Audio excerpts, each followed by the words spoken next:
everyone, I'm Daniela, and I want to share with you my bone broth recipe. So I'm going to be starting with a whole chicken, and I'll be using my Ninja Foodie. I'll be using the pressure cooker setting. So I like to get a whole chicken because I can, one, use the bones for the bone broth recipe, and two, use the meat, the shredded chicken, for other recipes throughout the week. So it's kind of like a 2-in-1, and it keeps the process really simple and affordable. So first thing I'm gonna do is gonna take this out of here and put it in the pressure cooker. And you wanna pressure cook it about 6 minutes for every pound. So this is 5.5 pounds. So it'll be about 32-35 minutes that'll be going in the pressure cooker. So I've put the chicken into the pressure cooker. I'm going to add a cup of water in there. And I will put the pressure cooker lid on, close it, and I've set it to 35 minutes, and I'll just press start, and now we wait. Okay, we are back and the chicken has been pressure cooked. So now I'm going to take it out of the pressure cooker.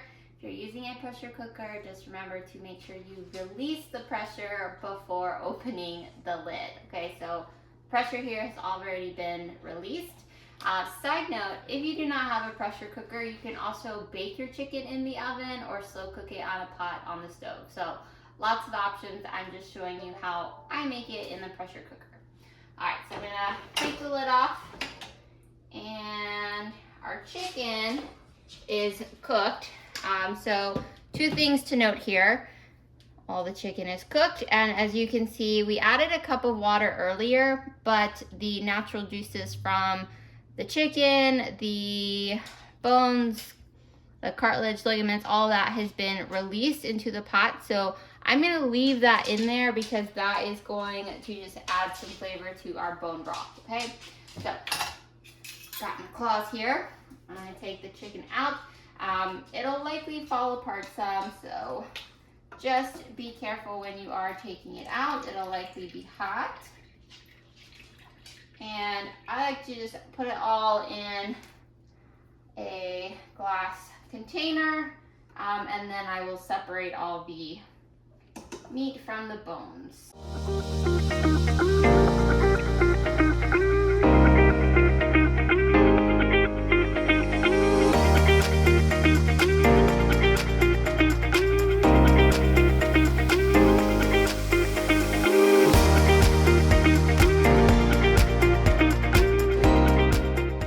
So I have separated the bones, cartilage, all from the meat. So I've put the shredded chicken in here, which I will finish up shredding after I've put the bone broth to cook. In this pot I have left like some skin, kind of some like fatty areas, kind of anything you don't really like want. I personally don't really like adding like the skin or the extra fat. Just my preference though, so I'm gonna leave that out. And in here I've got all the bones and some of like the more like cartilage areas, because those are also great sources of collagen. So now I'm going to chop up my veggies, carrots, celery, onions, and I'm going to add them into the pressure cooker.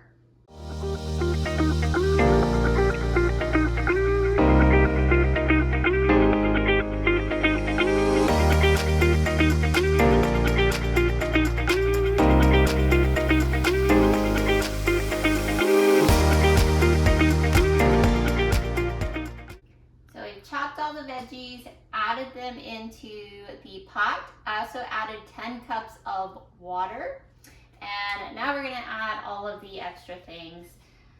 So we're going to start with the least appetizing part of this is the chicken giblets, all the organs, the liver, the heart. I don't really know what else is in there, but I do know there's a lot of nutrients in there, so we're going to add them into the bone broth.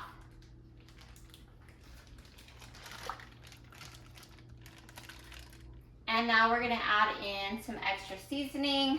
We've got Himalayan pink sea salt, some thyme, oregano leaves, and we're going to about 2 bay leaves. This is all just for extra flavor. The vegetables, so we've got carrots, celery, onions, and garlic in there.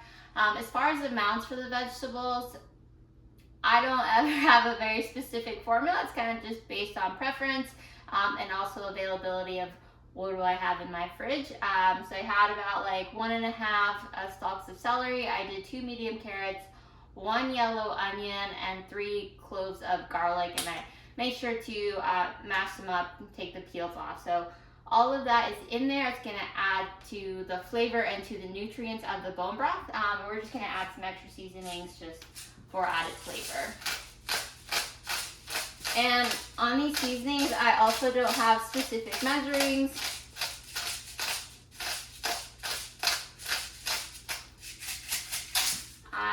When I cook, I more go by like, yeah, that seems like a good amount.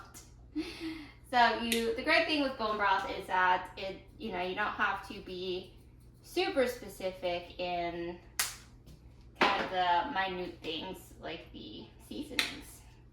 You can just do whatever you like. And we'll add in 2 bay leaves. So this is what they look like. They add a lot of flavor and also just like some good aroma. Make your house smell good while this is cooking.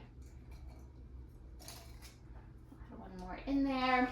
And now for one of the most important parts of the bone broth process is your acid, right? So it can be like a citric acid or like an apple cider vinegar. This is what is gonna help him break down the bone and extract the nutrients from the bone marrow.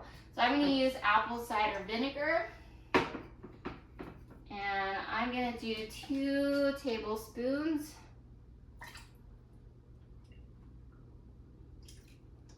Sometimes I do apple cider vinegar, sometimes I do lemon juice, so totally up to you.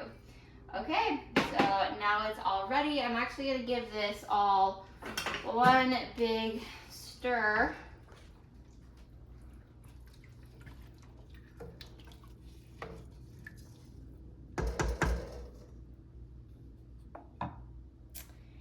And now we are ready to set our bone broth on slow cook.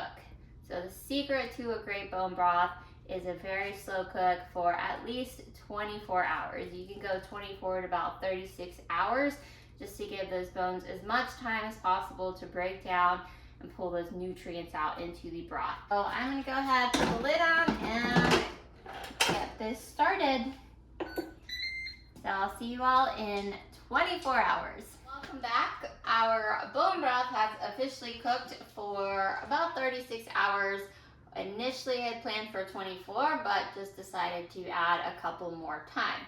So now that everything is cooked and all the nutrients have been extracted from the bones, I'm going to take out all the vegetables, all the bones, cartilage, everything, and I'm just going to put it aside. So I'm just separating all the like solid things from the broth.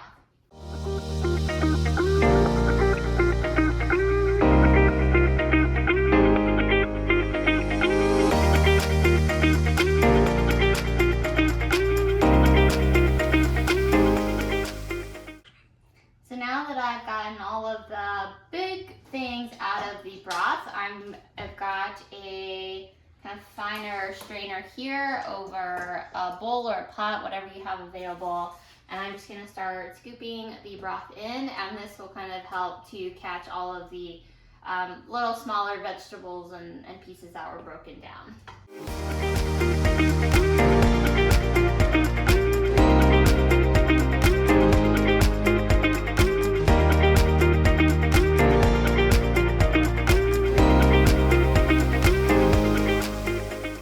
Okay, so I'm just finishing up straining the last little bit of the bone broth. So if you look here, this is kind of what we want to make sure doesn't get into our bone broth. If it does, not the end of the world. It's all very good nutrients, but I prefer my bone broth to be just a little bit more clear. So if you can see, we have this nice bone broth that I've already put in the jar. and it doesn't have all those little extra particles in it. So again, part of that's just based on preference, and it just makes for a little bit smoother bone broth. Okay, so now that I've finished pouring all the bone broth, straining it, I'm going to finish putting it into jars, and we'll be set to store some in the refrigerator and some in the freezer.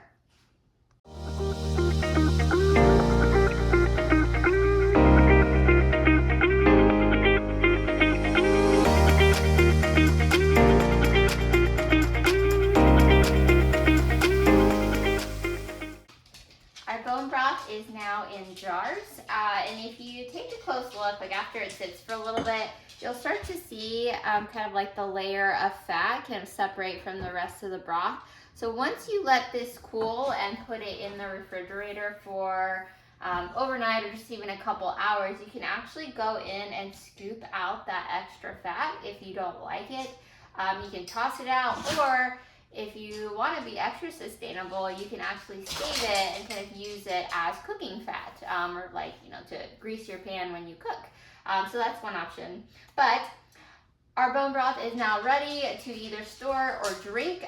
You can drink your bone broth as is in a mug. I like to add a little sea salt, a little lime juice, and cilantro if I'm just drinking it out of a mug. You can also use it for other recipes like soups and stews, that kind of thing, whatever you'd like. Bone broth is really great for collagen. It's a great source of collagen. It's great for joint health. Supports your skin, hair, nails, and is a great support for your immune system as well. So enjoy your bone broth. I hope that this recipe bone broth making process was helpful for you, and it encourages you to make your own. It is not that difficult. You don't need a lot of fancy equipment. Like I use my Instapot, but my slow cooker, excuse me. But if you don't have one, you can use a slow simmering cook on the stovetop for 12 hours if you have a long day at home. So a lot of different options for bone broth. So I hope that this helps you, kind of inspires you to make your own way of making bone broth and experience all the benefits. So enjoy.